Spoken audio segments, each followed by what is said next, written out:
People like you are the reason the world is rotten, Mr. Hawthorne. Your money can buy companies, but it will never buy decency." The words echoed through the conference room like a slap in the face. I should be used to it. After all, Robert Hawthorne, the Wall Street shark, had heard worse. But there was something about the way she said it, looking directly into my eyes through those discreet framed glasses, that made my chest tighten in a strange way. It wasn't anger I felt. It was curiosity, admiration. My heart, which for years had only beaten to the calculated rhythm of profits and losses, raced as if I were an idiotic teenager getting rejected for the first time. That was 3 weeks ago, and since then, I can't get her out of my head. "More coffee, dear?" Martha's sweet voice, owner of the small coffee shop I started frequenting every morning, brings me back to reality. "Please." I smile, adjusting the baseball cap hiding my face. Faded jeans, simple t-shirt, worn sneakers, my new uniform. Nothing that resembled the man in a $5,000 suit who scared half the corporate world. The doorbell rings. My entire body tenses before I even turn my head. Her. Sloane Montgomery walks in the way she always does, hurried, determined, with that brown leather briefcase under her arm and red hair pulled back in a messy bun that somehow looks perfectly charming. She's a lawyer for an NGO that fights against large corporations. My specialty is precisely destroying NGOs that interfere with profitable business. We're natural enemies. And she has no idea who I really am. "The usual, Martha," Sloane says, tossing her briefcase on the chair in front of my table. My heart races. In 3 weeks coming here religiously, I never had the courage to sit near her. And now she chose the table right next to mine, just one chair away. "This place is packed today," she murmurs, more to herself, opening her laptop. I nod, pretending to be absorbed in my own computer. Actually, I have a solitaire game open because I can't risk her seeing any emails from Hawthorne Industries. "Are you new to the neighborhood?" Her question catches me off guard. I look up. She's looking at me with those honey-colored irises that have haunted me for weeks. More or less. My voice comes out hoarse. I clear my throat. "I moved recently." "Cool." She smiles, and it's like the sun came through the window just to illuminate that moment. "Welcome to Brooklyn. It's a good neighborhood, even though it's getting expensive because of the—" She pauses, and her smile transforms into something bitter. "Rich people who buy everything and kick people out of their homes." Ah, of course. I bought 3 buildings in this neighborhood last month. No one was kicked out. I increased the market value and all original owners made considerable profit. But I'm sure that's not how Sloane sees the situation. "You don't like rich people." It's not a question. She laughs, but it's a humorless sound. "Let's say I learned the hard way that money doesn't make character." Her fingers drum on the table. "I work defending families who lost everything to soulless corporate sharks, especially one, Robert Hawthorne." My coffee goes down the wrong way, and I start coughing. "Are you okay?" Sloane leans forward, concerned. Yes, I manage to say between coughs. "Just swallowed wrong." She sits back down, but there's something maternal in the way she continues looking at me, as if she wants to make sure I won't die choking. How is it possible to hate someone and show so much empathy at the same time? This Robert Hawthorne, I force the words, must be really terrible. Terrible is an understatement. Sloane rolls her eyes. The man is a monster in a suit, rich, arrogant, without an ounce of compassion. He destroyed my father's company 5 years ago just because he could, because it was good business. The air quotes are loaded with venom.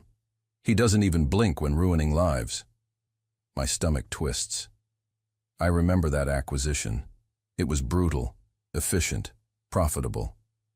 I don't remember the Montgomery name in the reports, but there were dozens of employees. Of course there were. "I'm sorry," I murmur, and it's sincere. She studies me for a moment, and I feel like those honey eyes could see through my disguise, my farce, straight to the monster inside. But then she smiles again, softly.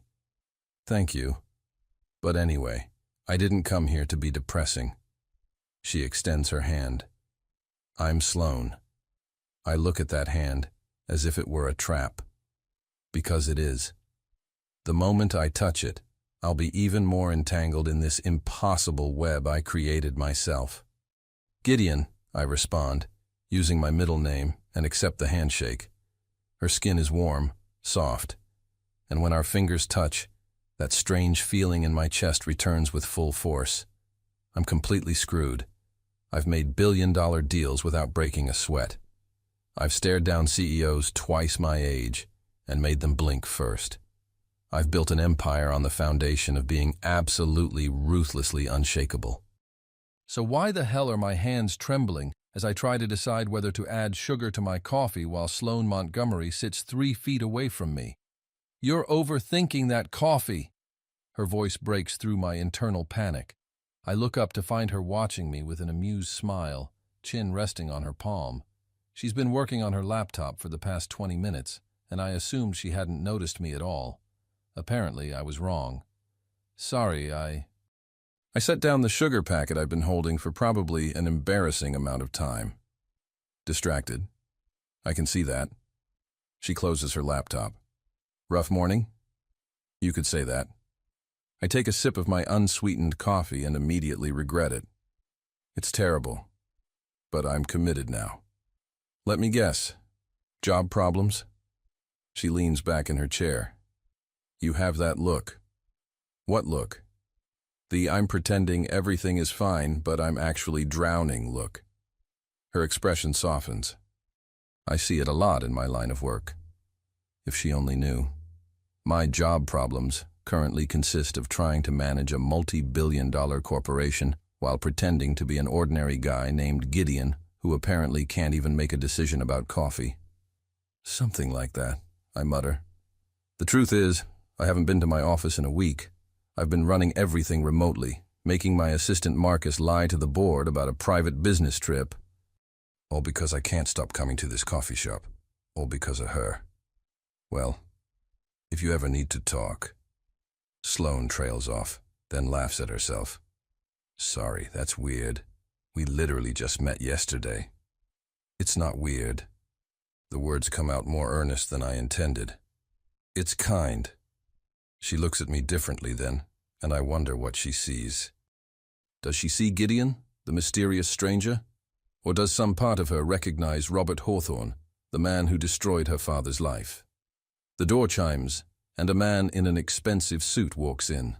My blood runs cold. It's Jeffrey Chen, VP of Acquisitions at Hawthorne Industries, one of my top executives. I immediately duck my head, pulling my cap lower, angling my body away from the door. My heart hammers against my ribs. Are you okay? Sloan asks, concerned. Fine, I manage. Just neck cramp. Smooth, Robert. Really smooth. Jeffrey orders his coffee to go, thank God. But as he turns to leave, his phone rings loudly, and his voice carries across the small shop. Yes, I'm aware Mr. Hawthorne is unavailable.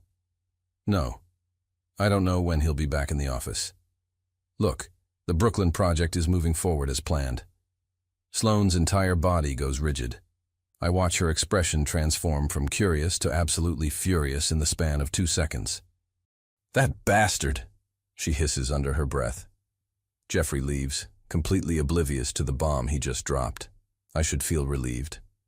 Instead, I feel sick. Let me guess, I say quietly, already knowing the answer. The Brooklyn project. Hawthorne Industries is buying up properties in this neighborhood. Sloane's hands curl into fists. There's a community center 2 blocks from here, been around for 40 years, serves hundreds of kids. And that monster wants to tear it down to build luxury condos. My chest tightens. I know exactly which property she's talking about. The community center is sitting on prime real estate. My analysts projected a 300% ROI within 5 years. I never asked what was actually in the building. Can't someone stop him? I ask, though I know the answer. We're trying. She pulls out her phone, fingers flying across the screen. My firm is representing the community center pro bono, but Hawthorne has the best lawyers money can buy. We need a miracle. Or you need the person signing the checks to change his mind, I think, which coincidentally is sitting right across from you. What if? I start, then stop. What am I doing? What if you could convince him, talk to him directly? Sloane laughs bitterly. Robert Hawthorne doesn't take meetings with people like me. He has layers upon layers of people to keep the peasants away. She uses air quotes again, and I hate how accurate her assessment is. Besides, we already met once, the hearing 3 weeks ago. The one where you told him off? The words slip out before I can stop them. Her eyes narrow. How did you know about that? Shit. Shit. I, read about it? Online? My voice goes up at the end, turning it into a question. I sound like an idiot. I mean, you mentioned you work with an NGO, so I assumed. She studies me for a long moment, and I'm certain I've blown my cover, but then her expression softens. Yeah, that was me. She smiles, but it's sad. I told him exactly what I thought of him. Fat lot of good it did. Maybe it did more than you think, I say softly. Before she can respond, there's a commotion outside. Through the window, I see a woman struggling with a stroller and several shopping bags, trying to navigate the icy sidewalk. She slips, bags flying everywhere, and the stroller starts rolling toward the street. I'm out the door before I can think, running faster than I have in years.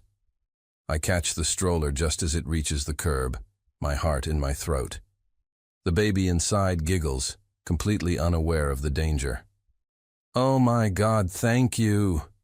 The woman rushes over, tears streaming down her face. I couldn't. If you hadn't.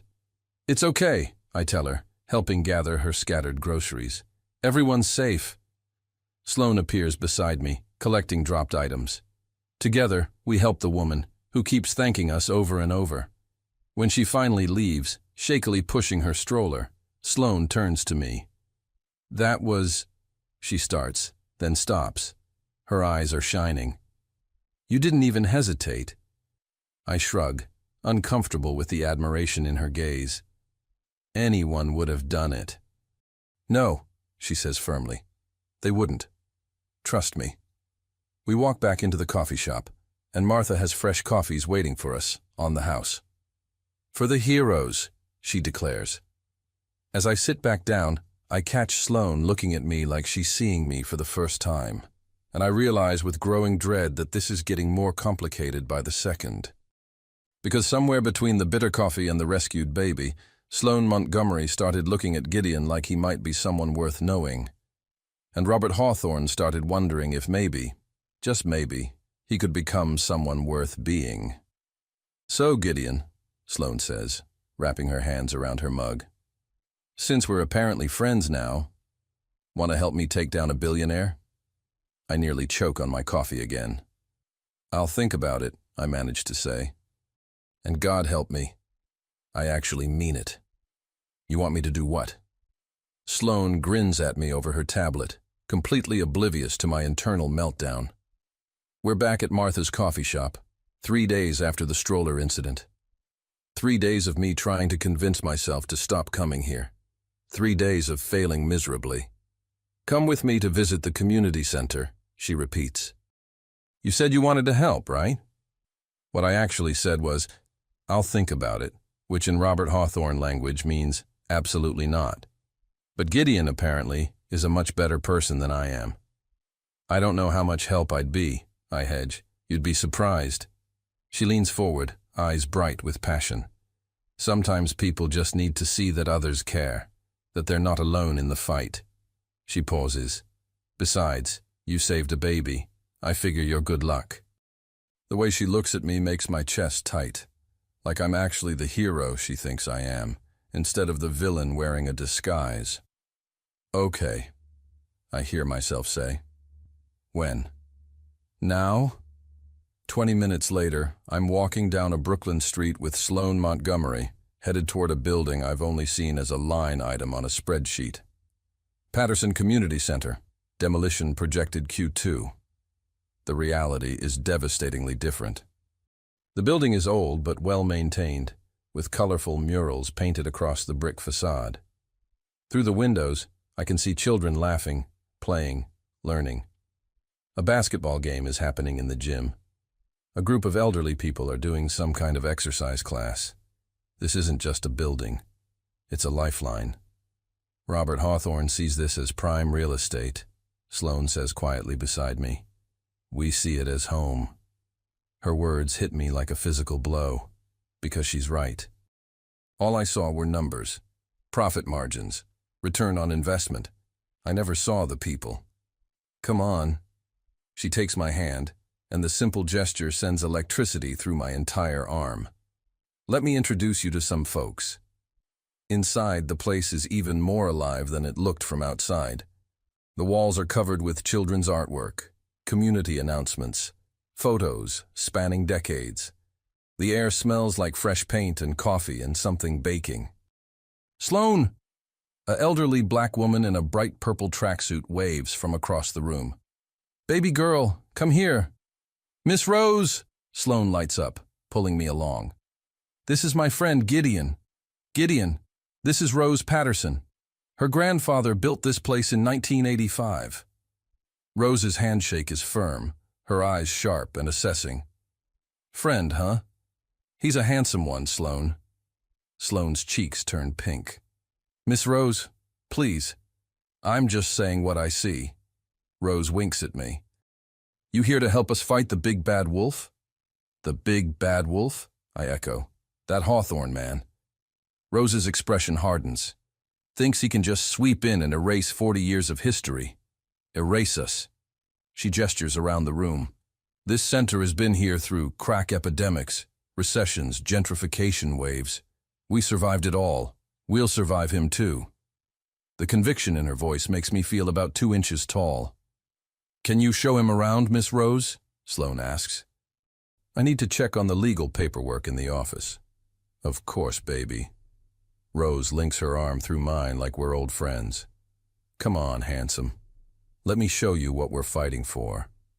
For the next hour, Rose Patterson gives me the most humbling tour of my life. She introduces me to Maria, who runs the after-school program for kids whose parents work 2 jobs. To Jerome, a former gang member who now teaches art to at-risk youth. To the Chen family, whose elderly grandmother comes here every day because it's the only place she can socialize in her native language. Every person has a story. Every story breaks my heart a little more. The gym, Rose says, pushing open double doors. This is where we hold our youth basketball league. Keeps kids off the streets, gives them structure, hope. I watch a scrappy kid, maybe 13, sink a three-pointer. His teammates erupt in celebration. The pure joy on their faces is something no spreadsheet could ever capture. How many kids use this facility? I ask, my voice rough. About 200 regularly, more during summer programs. Rose looks at me carefully. You okay, son? You look a bit pale. I'm fine. I'm not fine. I'm the opposite of fine. It's just, this place is incredible. It's necessary, Rose corrects gently. There's a difference. She sits on the bleachers, patting the spot beside her.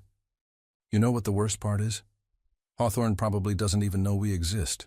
Not really. We're just obstacles to him. Inconveniences. She's wrong. I know they exist now, and I can never unknow it. What if I start, then stop? What am I doing? What if you could talk to him, explain all this? Rose laughs, but it's sad. Men like that don't listen to people like us. They're surrounded by yes men and profit margins. They've forgotten what it means to be human. She pats my hand. But it's sweet that you think words could change his mind. Sloane finds us 20 minutes later. One look at my face and her expression shifts to concern. You okay? She asks quietly as we leave. No, I admit. It's the most honest I've been in weeks. I had no idea places like that still existed. They exist because people fight for them. She stops on the sidewalk, turning to face me. The late afternoon sun catches her hair, turning it copper and gold. Robert Hawthorne has all the money and power, but we have something he'll never have. What's that? Heart. She smiles, and it transforms her entire face. And sometimes, that's enough.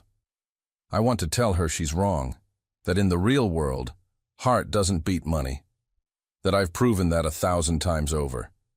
But looking at her now, believing with her entire soul that good can triumph, I want desperately for her to be right. Sloan, I say, before I can stop myself. What happened? With your father's company? Her smile fades. Hawthorne wanted the patents we owned. Dad refused to sell. So Hawthorne systematically destroyed us, spreading rumors, poaching our clients, driving down our stock price until he could do a hostile takeover. She looks away. Dad had a heart attack during the final negotiations. He survived, but he was never the same. Lost his company, his savings, his spirit. The guilt threatens to choke me. I remember that deal. It was ruthlessly efficient, one of my finest moves according to the board. I destroyed her family. I'm sorry, I whisper. It's not your fault. She touches my arm and I almost flinch away, because it is my fault, every bit of it. But that's why I do what I do, why I'll fight Hawthorne with everything I have. People like him need to be stopped. People like me, she means. What if he's not all bad? The question escapes before I can think better of it. What if he's just lost? Sloane's laugh is sharp. Trust me, Gideon. I looked into Robert Hawthorne's eyes. There's nothing lost about him. He knows exactly what he is. She starts walking again. He's a monster who's very comfortable being a monster. I follow her in silence, each step heavier than the last. Because she's right. I am a monster. But for the first time in my life, I desperately want to be something else. The emergency board meeting is not going well. What do you mean postpone the Brooklyn project? Gerald Winters, my CFO, looks at me like I've grown a second head. We're already 3 weeks behind schedule because of your mysterious absence. I lean back in my leather chair, the one that cost more than most people's cars, in my corner office that overlooks Manhattan. The view is spectacular. The company is mine. I have all the power, and I've never felt more trapped. I said postpone it, Gerald, indefinitely. My voice has the edge that usually makes grown men scramble. Move those resources to the Seattle expansion instead. Sir, with all due respect, that makes no financial sense. Marcus, my assistant, pulls up projections on the screen. The Brooklyn property is projected to yield. I know what it's projected to yield, I cut him off. I also know that sometimes there are factors beyond profit margins. The entire room goes silent. Someone actually drops their pen. Are you feeling all right, Mr. Hawthorne? Gerald asks slowly, as if addressing someone who might be having a stroke. Fair question. The old Robert Hawthorne never met a profit margin he didn't like. The old Robert Hawthorne definitely didn't care about factors beyond profit. But the old Robert Hawthorne never met Sloan Montgomery. I'm fine. I stand, signaling the meeting is over. Postpone Brooklyn. That's final. As they file out, murmuring amongst themselves, Marcus lingers. Boss, he says carefully, whatever you're doing, wherever you've been going, people are starting to ask questions. Let them ask. Jeffrey saw someone who looked like you at a coffee shop in Brooklyn, wearing jeans and a baseball cap. Marcus watches me carefully. He thought he was seeing things. My blood runs cold. And what did you tell him? That he was definitely seeing things, because Robert Hawthorne wouldn't be caught dead in a Brooklyn coffee shop dressed like a regular person. Marcus pauses. Please tell me that's true. I should confirm it, laugh it off. But I'm so tired of lying. Marcus, if I asked you to trust me on something without explanation, would you? He studies me for a long moment. Yes, sir, I would. Good. I grab my coat, the expensive one, not the thrift store jacket I've been wearing. Hold down the fort. I'll be unreachable for the rest of the day. Where are you going? I think about honey-colored eyes and copper hair and a smile that makes me want to be better. To make a terrible decision, I answer honestly. An hour later, I'm back in my Gideon costume, heading to Martha's coffee shop. But when I arrive, Sloane isn't there. Instead, there's a note taped to my usual table. Gideon, emergency at the center. Could use help if you're available. S. I'm running before I finish reading. The community center is in chaos when I arrive. There's a crowd gathered outside, angry voices rising above the noise. I spot Sloane in the middle of it, facing down two men in suits and hard hats. "You can't do this," she's shouting. "We have an injunction pending." "Lady, I got my orders." The foreman holds up a work order. "Demolition is scheduled to begin tomorrow morning." My demolition order, the one I supposedly just postponed. I push through the crowd. "What's going on?" Sloane spins, relief flooding her face when she sees me. "Gideon, thank God. They're saying the demolition is still happening, but it's not supposed to. We got a temporary stay from the judge just this morning." I look at the work order. It's dated from 3 weeks ago, before I went underground, before I met Sloane. Someone's moving forward with the old timeline. Someone's going behind my back. "Let me see that." I take the paper, scanning it quickly. Gerald's signature is at the bottom. That bastard. This is outdated.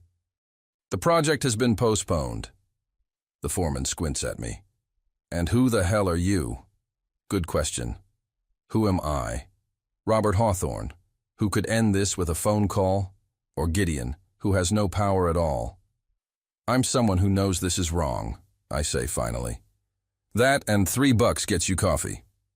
The foreman turns to his crew. "Start setting up the barriers. We begin at dawn." "No!" Sloane grabs my arm. "Gideon, we have to do something. Miss Rose is inside with the kids. They're terrified." I look at the building, then at Sloane's desperate face, then at the work order in my hand. Screw it. I pull out my phone and dial Gerald's direct line. "Gideon, what are you?" Sloane starts, but I hold up a hand. Gerald answers. "Winters." "It's me," I say, my voice dropping into the Robert Hawthorne tone that means business. "Why is there a demolition crew at the Brooklyn property?" There's a pause. "Sir? I thought you were unreachable." "You thought wrong. I gave explicit orders to postpone that project." "Yes, well, the board felt that perhaps you weren't thinking clearly, given your recent absence. We took a vote. The project moves forward." My grip tightens on the phone. "You went behind my back." "We did what was best for the company, sir. That's our job." "I want to fire him. I want to fire all of them. But that would require revealing myself, and I'm not ready for that. Not when Sloane is standing right here, listening to every word." "This isn't over," I say quietly and hang up. Sloane is staring at me. "Who were you talking to?" "Someone who's about to have a very bad day," I mutter. Then louder to the foreman. "You're not demolishing anything tomorrow." "Listen, buddy, unless you're Robert Hawthorne himself, you got no saying." "Then maybe we should call Mr. Hawthorne." Sloane's voice is steel. She pulls out her phone. "Let's see what he has to say about crews ignoring court orders." The foreman hesitates. "Lady, I'm just following instructions." "From who? Show me the updated authorization." While Sloane argues legal technicalities, I text Marcus. "Stop Brooklyn demolition. Fire Gerald if necessary. Do it now." His response comes seconds later. "Consider it done. Boss, what is going on?" I don't answer, because Sloane has finished with the foreman and is pulling me aside, her hand still gripping my arm. "Thank you," she says breathlessly, "for being here, for trying." We're standing close, too close. I can see flecks of gold in her eyes, can smell her perfume, something floral and clean. Her hand is warm on my arm, and all I can think about is how easy it would be to close the distance between us, to kiss her, to tell her everything. "Sloane, my phone buzzes. Marcus, done. Demolition canceled. Gerald suspended pending review. What should I tell the board? Relief floods through me. It's okay, I tell Sloane. It's going to be okay. How do you know? Because I just moved heaven and earth to make it so. Because I'm Robert Hawthorne, and what I say goes, board vote or not. But I can't say that. Faith, I answer instead. She laughs, surprised. You're full of surprises, Gideon. If only she knew. The foreman's phone rings. He answers, listens, then swears. Yeah, understood. He looks at us with something like respect. Demolition's been called off. Company orders. He tips his hard hat. Guess it's your lucky day. As the crew packs up, Sloane throws her arms around me, and my entire world narrows to that moment. She's laughing and crying at the same time, and I'm holding her like she's the only real thing in my carefully constructed lie. We did it, she whispers against my chest. Gideon, we actually did it. No, I think. I did it. Robert Hawthorne saved the day by sabotaging Robert Hawthorne's own project. The irony would be funny if it wasn't so painful. Miss Rose comes outside, tears streaming down her face. Soon we're surrounded by grateful people, all thanking us, thanking God, thanking fate. No one thinks to thank Robert Hawthorne. And as I stand there, still holding Sloane, I realize something terrifying. I don't want them to. For the first time in my life, I'd rather be Gideon, powerless, ordinary, good, than Robert Hawthorne with all his money and all his loneliness. The question is, how long can I keep living this lie? I think I'm falling for you. Sloane says it so casually, so matter-of-factly that at first I think I've misheard. We're painting the community center's recreation room, part of the celebration after saving it from demolition. She's on a ladder, roller in hand, not even looking at me. What? My own paintbrush freezes midway up the wall. She glances down, and there's something vulnerable in her expression that makes my heart stop. I said I think I'm falling for you, Gideon.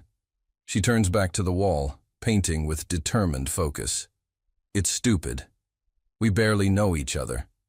But there it is. I should stop this. Should tell her the truth right now before this goes any further.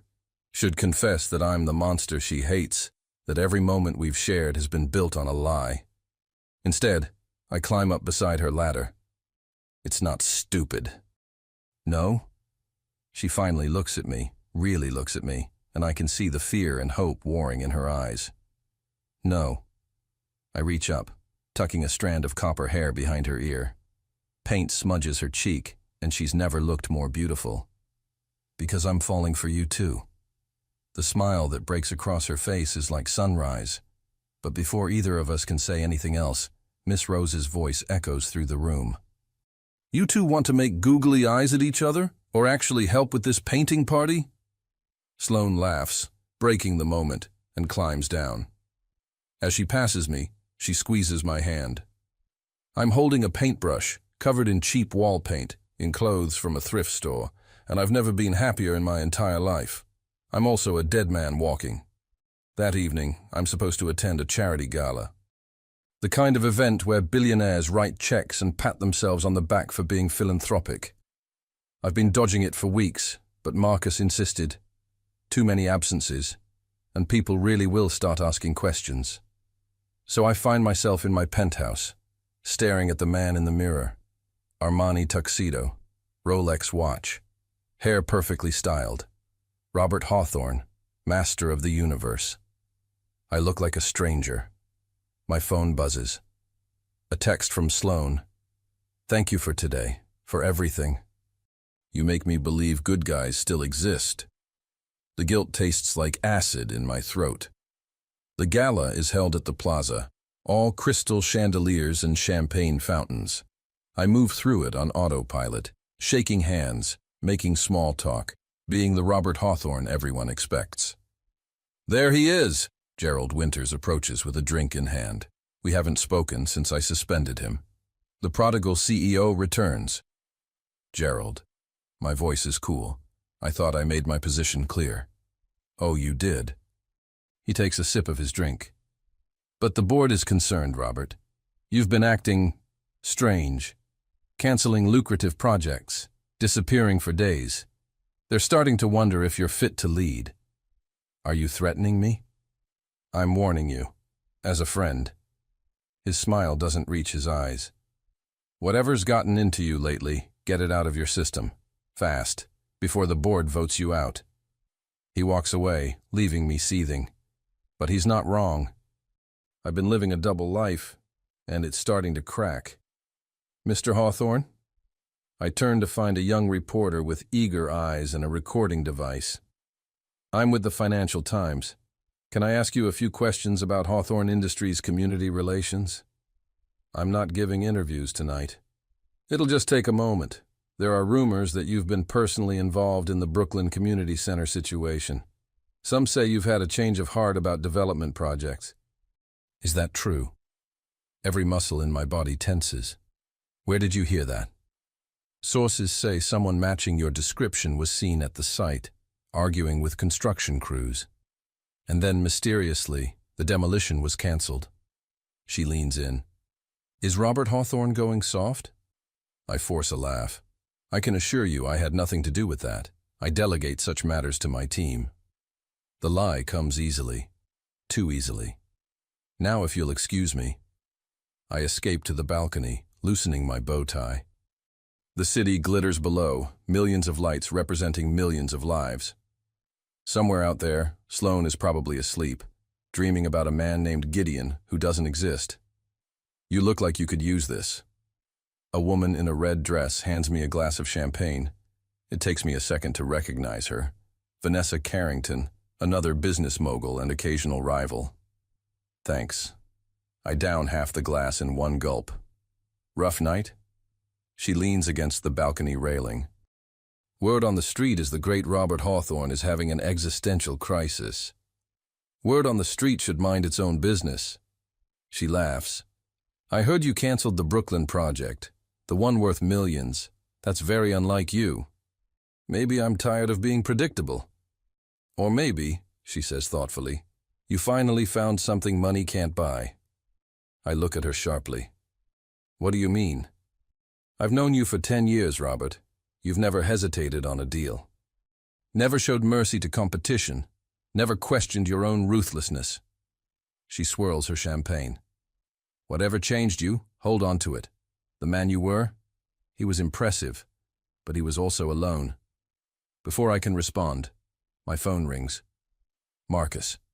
I step away to answer. Boss, we have a problem. What now? That reporter from the Times? She's digging.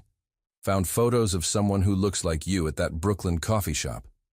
She's running a story about whether Robert Hawthorne has a secret life. My blood runs cold. Kill the story. I'm trying, but she's persistent. And boss? Marcus hesitates. She's connected the coffee shop to Sloan Montgomery, the lawyer who publicly called you out. If she puts 2 and 2 together. Sloan. God, Sloan. I need to go. I hang up and immediately call her. She answers on the 3rd ring, voice sleepy. Gideon, it's almost midnight. Just hearing her say that name, my name that isn't my name, makes my chest ache. I needed to hear your voice. Is everything okay? You sound off. No, I want to say. Nothing is okay. I'm living a lie and it's about to come crashing down and take you with it. I'm fine, I lie. Again, always lying. Sloan, if you found out something about me, something bad, would you give me a chance to explain? There's a long pause. Gideon, you're scaring me. What's going on? Nothing. Forget I said anything. No, wait. I can hear her sitting up.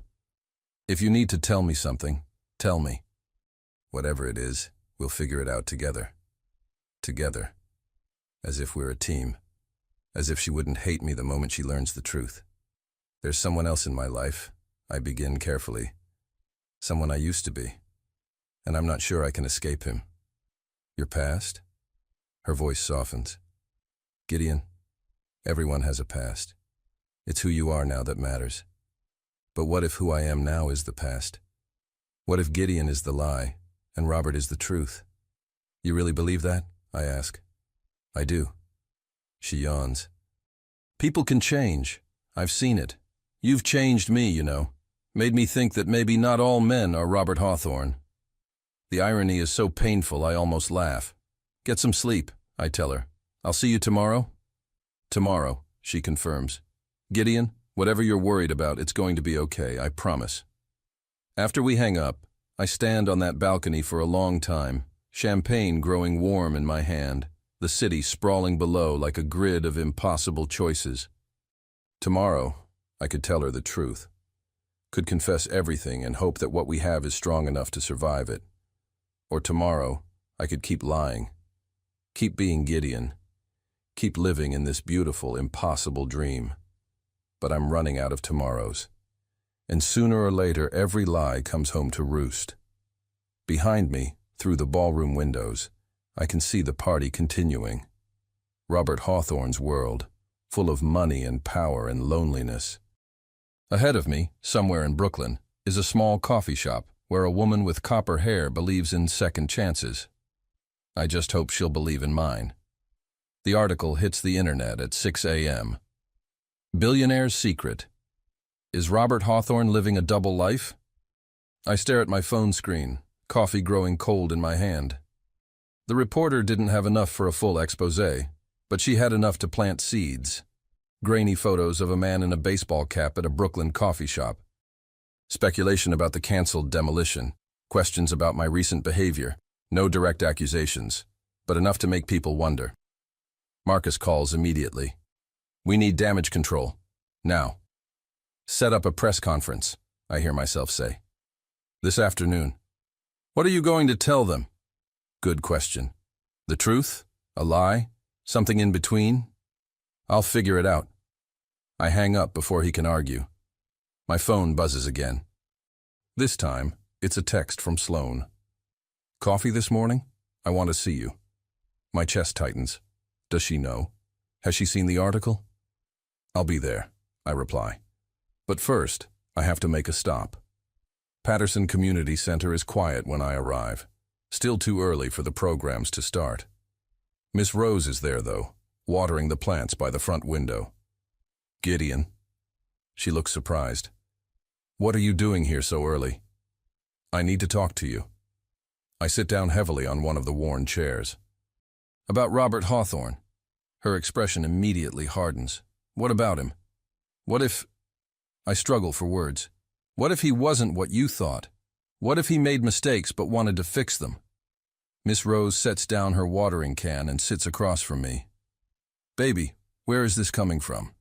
Just hypothetically.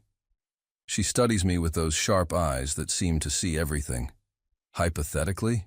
A man is defined by his actions, not his intentions. Robert Hawthorne has spent years destroying lives. You don't undo that with a sudden change of heart.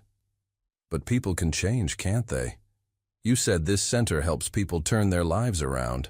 Former gang members becoming mentors. Why can't a businessman become a better person? Because Jerome, our art teacher, admitted what he did was wrong. He faced his past. He didn't hide behind a disguise. Miss Rose leans forward. Gideon, why do I feel like we're not talking hypothetically anymore? Before I can answer, my phone rings. It's a number I don't recognize. Hello? Mr. Hawthorne? A woman's voice, professional and cold. This is Detective Sarah Chen, NYPD Financial Crimes Division. We need to speak with you about some irregularities in your recent business dealings. My blood turns to ice. What irregularities? The sudden cancellation of the Brooklyn project raised some flags. When billions of dollars change direction overnight, we investigate, especially when it might constitute breach of fiduciary duty. I'm the CEO. I can cancel any project I want.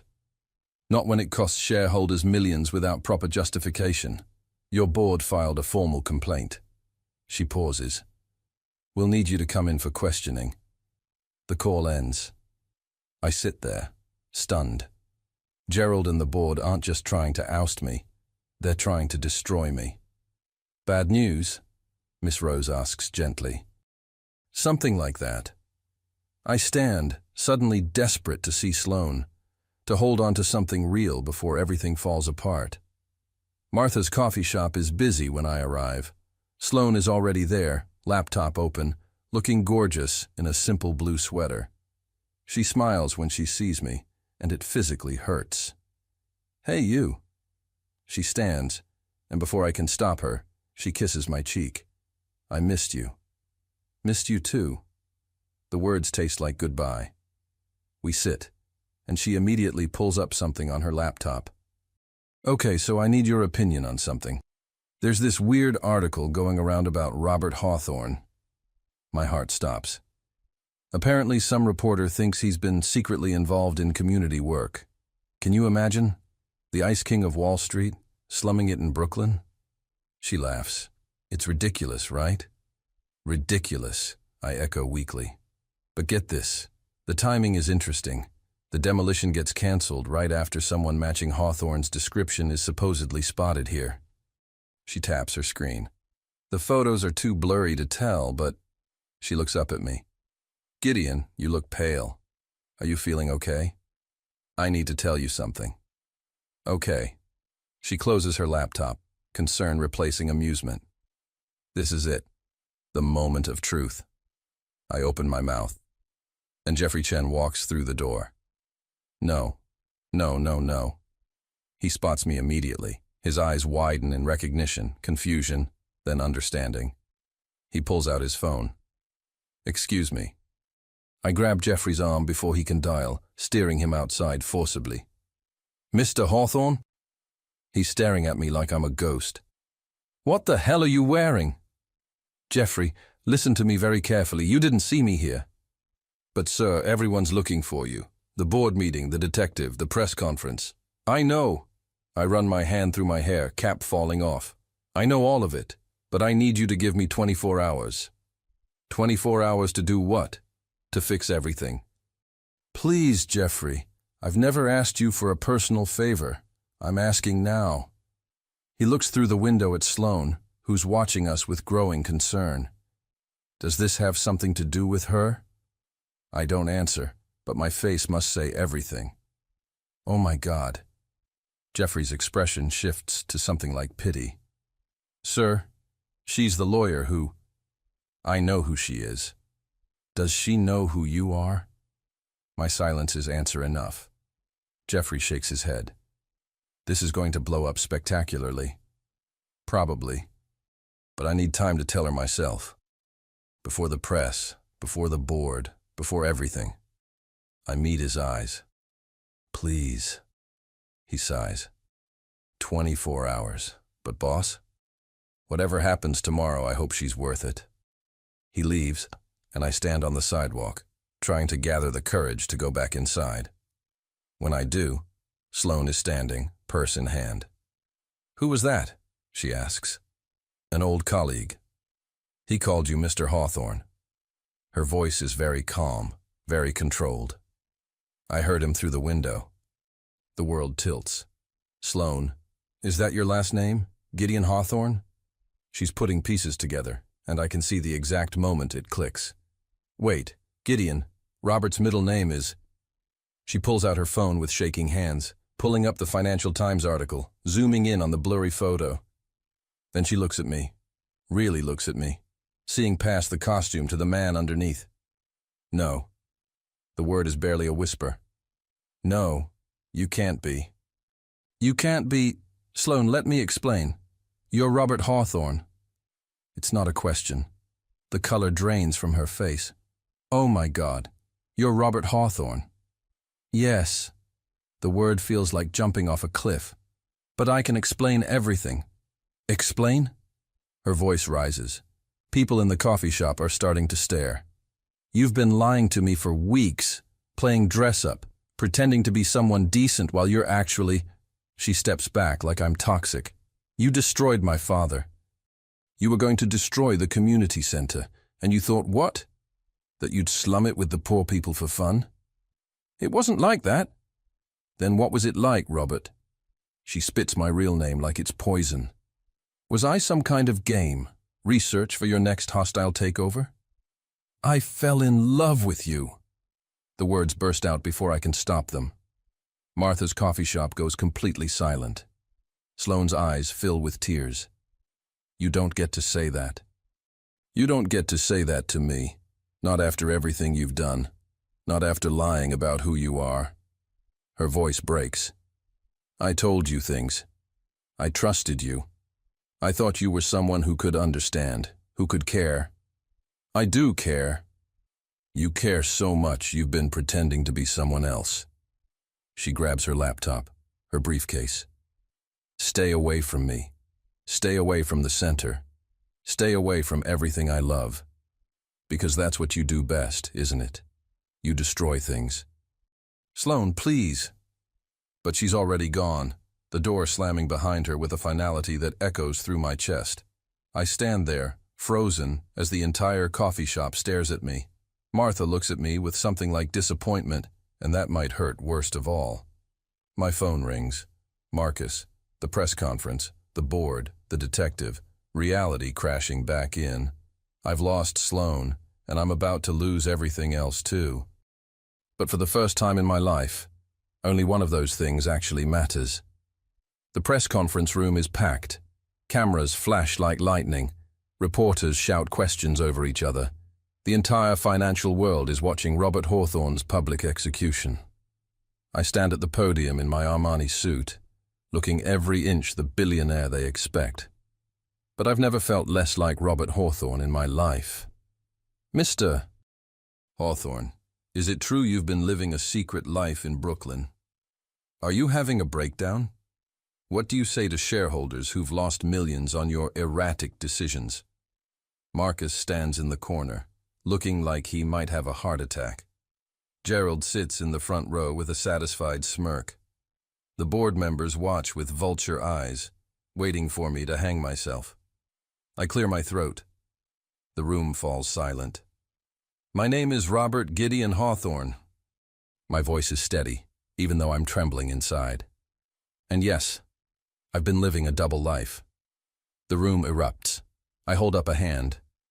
For the past month, I've been spending time in Brooklyn, pretending to be someone else, someone ordinary, someone good. I pause. Someone I thought I could never be. Why? A reporter shouts.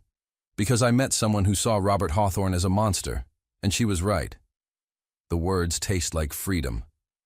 I've spent 15 years building an empire by destroying people's lives. I told myself it was just business. That profit margins mattered more than people. I was wrong. Gerald stands up. Mr. Hawthorne, as your CFO, I strongly advise you to stop talking. You're fired, Gerald. I don't even look at him. Effective immediately. You went behind my back, you betrayed the company, and you tried to have me investigated to cover your own inadequacies. Security will escort you out. His face turns purple, but 2 security guards are already moving toward him. I turn back to the cameras. The Brooklyn project is permanently canceled. The Patterson Community Center will not only remain standing, Hawthorne Industries is donating $5 million to ensure it thrives for the next 50 years. Gasps ripple through the room. I see board members frantically whispering to each other. Furthermore, I'm establishing the Second Chance Initiative. We'll be reviewing every acquisition Hawthorne Industries has made in the past decade. Any business we destroyed unfairly will receive compensation and support to rebuild. I pull out a folder. Starting with Montgomery Technologies. The name hangs in the air. Somewhere out there, I hope Sloane is watching. 15 years ago, I orchestrated a hostile takeover that destroyed a good man's company. I told myself it was justified. It wasn't. Richard Montgomery and his family will receive full restitution, plus interest, plus a formal apology. My voice cracks. It won't undo the damage, but it's a start. Mr. Hawthorne, a reporter calls out. Sources say you fell in love with Montgomery's daughter. Is this just an elaborate attempt to win her back? The question hits like a punch. Every camera zooms in on my face. Sloane Montgomery is the most principled, courageous, brilliant person I've ever met. I meet the camera dead on. She looked at me, at who I really was, and called me a monster. She was protecting her community, fighting for people who couldn't fight for themselves, standing up to someone with infinitely more power. I swallow hard. She saw the worst of me and refused to be intimidated. That's not someone I'm trying to win back. That's someone I'm trying to become worthy of. So you admit you deceived her? I did worse than deceive her. I made her believe in someone who didn't exist. I made her trust me while hiding the fact that I'm the person who caused her family so much pain. My hands grip the podium. There's no excuse for that, no justification. I love her, and I hurt her, and those two truths will haunt me for the rest of my life. The room is silent now. Even the cameras have stopped flashing. As for my fitness to lead this company, the board will vote. If they want me gone, I'll go. But if I stay, Hawthorne Industries will no longer be about ruthless profit at any cost. Will be about building things, not destroying them. About lifting people up, not crushing them. I straighten my shoulders. That's the company I want to lead. If the board disagrees, they can find a new CEO.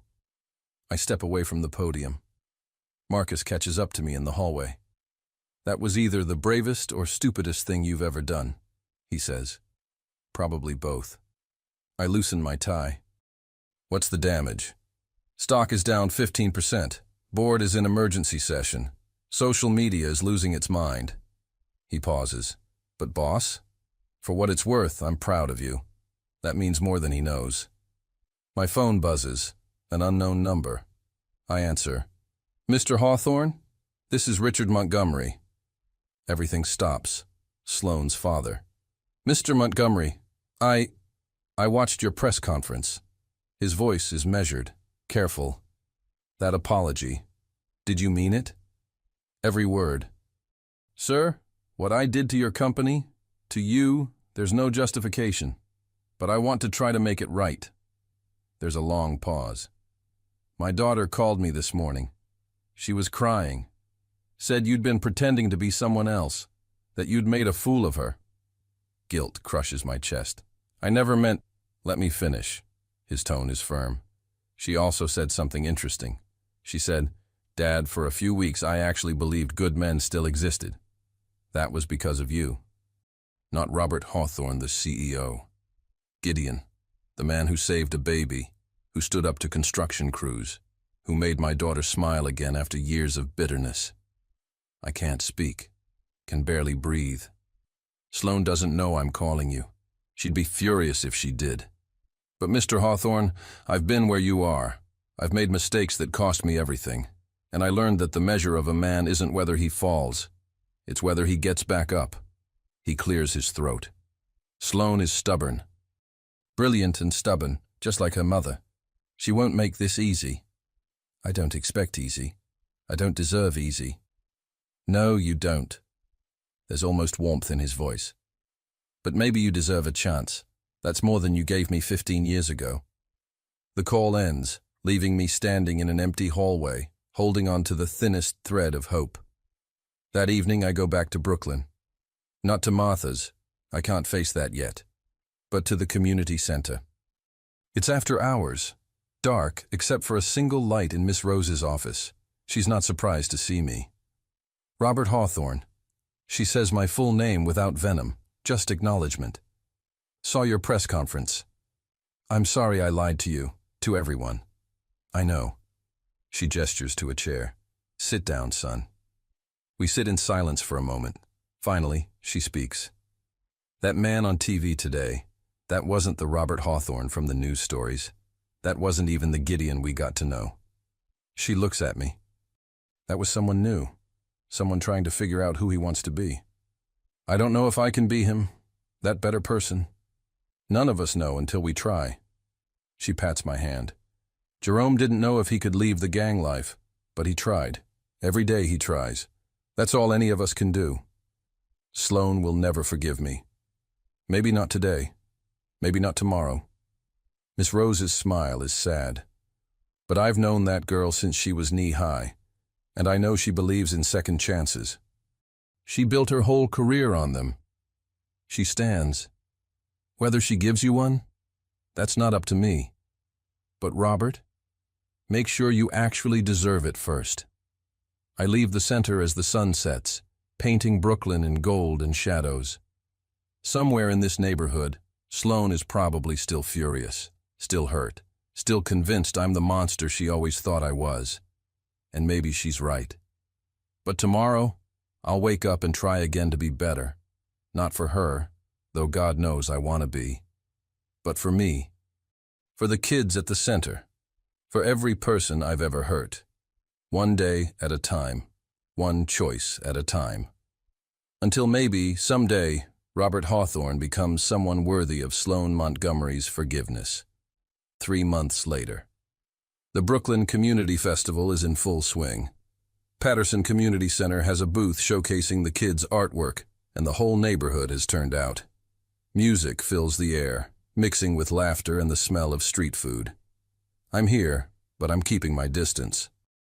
I've been back to the center exactly 12 times in 3 months, never when Sloane is there. I've donated money, time, and resources. I've painted walls, fixed plumbing, coached basketball. I've done it all quietly, without press releases or photo ops. Because Miss Rose was right. I needed to deserve a second chance before asking for one. "Robert," Jerome calls out from the art booth, "come check out what the kids made." I smile and head over. The transformation in Jerome still amazes me. We've become unlikely friends, him teaching me that change is possible, me funding his expanded art program. "These are incredible," I say, examining a painting of the Brooklyn Bridge. "That's Kayla's work. You remember her? The quiet girl from the basketball game?" I do. She barely spoke when I first met her. Now she's talking about art school. "Mr. Hawthorne." I turn to see little Marcus, named after my assistant because the universe has a sense of humor, running toward me with a basketball. "Will you play with us?" "Marcus, you know I'm terrible at basketball." "You're getting better," he grins. "Miss Rose says practice makes progress, not perfect." How can I argue with that? I'm shooting hoops with a group of kids when I feel it, that prickle on the back of my neck. I turn and see her. Sloane. She's standing by the community garden, talking to Miss Rose. She's wearing jeans and a green sweater, hair down around her shoulders, and she's so beautiful it physically hurts. Our eyes meet across the festival. She doesn't smile, doesn't wave, just looks at me with an expression I can't read. Then she walks away. I sink my next shot, but it feels hollow. 3 months of proving myself, and she still can't stand to be near me. Don't give up. Jerome appears beside me. She watches you, you know, when she thinks no one's looking. Jerome? I'm serious. Last week, when you were helping with the roof repair, she stood at that window for 20 minutes, just watching you work. He passes me the ball. Sloane's scared. You hurt her. But she's also seeing what we all see. A man trying to change. That evening, as the festival winds down, I'm helping pack up tables when Miss Rose approaches. Walk with me, Robert. We stroll through the community garden, past tomato plants and sunflowers. She's quiet for a long time. You know why this garden exists? She finally asks. No, ma'am. 10 years ago, this was just concrete and trash. But Maria, you know Maria, runs the after-school program. She said, what if we plant something? What if we try? Miss Rose touches a tomato plant. Everyone said nothing would grow here. Soil was no good. Too much pollution. But Maria tried anyway. And look at it now. I understand the metaphor. You think I'm like this garden? I think you're trying to be. She faces me. Sloane's inside, in my office. She's been working up the courage to talk to you all day. My heart stops. What? Go. Talk to her. But Robert, Miss Rose's expression is serious. Don't make promises you can't keep. That girl's heart has been broken enough. The walk to Miss Rose's office feels like a mile. Through the window, I can see Sloane pacing, rehearsing something. She's nervous. Sloane Montgomery, who faced me down in a courtroom, is nervous. I knock softly. She jumps, then composes herself. Come in. We stand on opposite sides of the small office. The air between us is charged with 3 months of silence and everything unsaid. I watched your press conference, she begins, and then I watched everything you've done since. The donations, the Second Chance Initiative, the work here at the center. She wraps her arms around herself. My father called me, said you restored everything, more than everything. It was the least I could do. The least? She laughs, but there's no humor in it. Robert, you gave him back his life, his company, his dignity. Her voice cracks. Why? Because I was wrong. Because I hurt people who didn't deserve it. Because I wanted to be better than the man I was. I take a step closer. Not for you. I mean, God, I wanted it to be for you. But Miss Rose taught me I had to do it for myself first. You're not wearing a disguise anymore. No. I gesture to my jeans and t-shirt. Not thrift store anymore, but not Armani either. This is just me, not Robert Hawthorne, the CEO, not Gideon, the pretend good guy. Just me. Still figuring out who that is. Sloane's eyes are shining with unshed tears. You broke my heart. I know. And I will regret that for the rest of my life. I trusted you. Told you things I've never told anyone. Fell for someone who didn't exist. He did exist. I meet her gaze. Gideon, the man who saved that baby, who played basketball with kids, who sat in a coffee shop and fell in love with you. He was real. He was just the part of Robert Hawthorne I'd buried under years of ruthlessness and greed. How do I know you won't go back? That this isn't just another act? You don't. The honesty hurts, but it's necessary. I can't promise I'll never make mistakes. I can't promise I won't sometimes choose wrong. But Sloane, I promise I'll try. Every single day I'll try to be the man you made me want to be. She's quiet for a long moment, tears finally spilling over. I missed you. Even while hating you, I missed you. How messed up is that? Pretty messed up. I risk a smile. But I missed you too. Every morning I'd go to Martha's and sit at our table. And you wouldn't be there, and it felt like the world was wrong. Martha asks about you. Told me you still come in. Still order terrible coffee and forget to add sugar. Some things never change. Sloane laughs, and the sound is like sunlight breaking through clouds. But then her expression turns serious. If we try this, and I'm not saying we are, but if we did, it has to be real. No more lies. No more disguises. Just the truth, even when it's ugly. Especially when it's ugly. And you have to understand that I'm still angry. That forgiveness isn't instant. That some days I'll remember what you did and it'll hurt all over again. I understand. And you can't try to buy your way into my good graces. No expensive gifts, no grand romantic gestures with helicopters or whatever rich people do. Would you accept a mediocre romantic gesture, maybe involving terrible coffee and a booth at a community center? She tries not to smile. Fails. What kind of gesture? I pull out a folded piece of paper from my pocket. The kids asked me to make art too, for the festival. I'm not good at it, but I hand it to her. She unfolds it carefully. It's a drawing, amateur and clumsy, of the coffee shop. 2 people sitting at adjacent tables. Above them, I've written in messy letters, the place where Robert Hawthorne learned to be human. Sloane stares at it for a long moment. Then she starts crying for real. It's terrible, she says through tears. The perspective is all wrong and the proportions are awful. I know. Jerome said I need more practice. I love it. She looks up at me, and there's something in her eyes that makes my heart race. I love it, and I hate that I love it.